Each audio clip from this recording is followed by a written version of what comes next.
تالتة إعدادي، أهلا بيكم. معانا النهاردة حل معادلتين. طبعا ده الترم التاني. معانا حل معادلتين، دي معادلة ودي معادلة من الدرجة الأولى.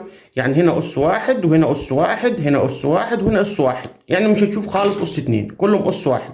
في متغيرين. إيه متغيرين؟ يعني السين والصاد. السين ده متغير والصاد بنسميه متغير. ازاي نحل المعادلات دول؟ عندك طريقتين، طريقة اسمها الحذف وطريقة اسمها التعويض، بس أنا أفضل طريقة الحذف، هتلاقي أسهل معاك. التعويض هتعك فيها شويه، والتعويض ده هنستخدمها في الدرس الثاني اللي جاي علينا. تعال نشوف طريقه الحذف. بنعمل ايه؟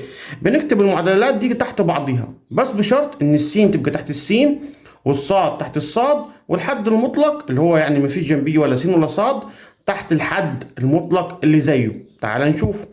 دي يا س ناقص صاد تساوي 4. هكتب تحتيها 2 س زائد صاد تساوي 11.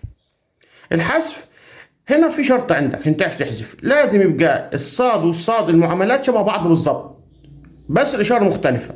يعني مثلا هنا سالب واحد وموجب واحد، تنفع. هنا لو 2 س يبقى فوق لازم يبقى عندك كام؟ سالب 2 س. فأنا لو حبيت هنا أسهل لي أطير الصاد مع الصاد عشان دي جاهزة.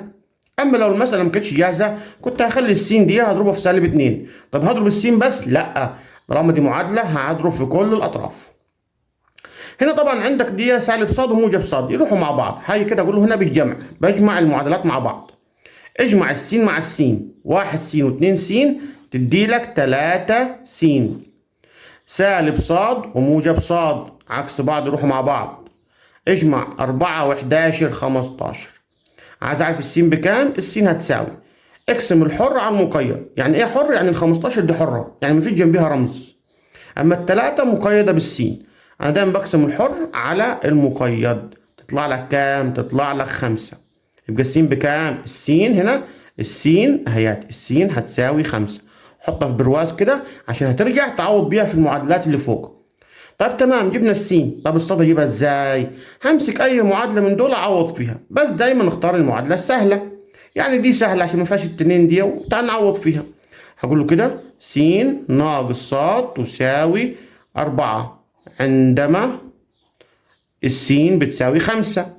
هعوض عن السين دي بالخمسة، هات يبقى 5 ناقص صاد تساوي 4. معادلة عادية. تبقى سالب صاد تساوي 4. الموجب 5 تروح الناحية التانية تبقى سالب 5. يبقى السالب صاد تساوي 4 ناقص 5 يدي لك سالب 1. السالب يطير مع السالب، تفضل لك الصاد بكام؟ الصاد ب1. طيب مجموعة الحل ازاي؟ مجموعة الحل هقول له م ح تساوي، وبيبقى عندي زوج مرتب. طالما عندك س وصاد تعرف ان انت عندك زوج مرتب.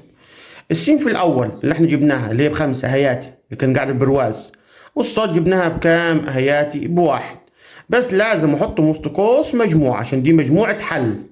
يبقى مجموعة الحل الزوج المرتب 5 و1. يا ريت نعمل لايك للفيديو ومتابعة للصفحة. شكرا.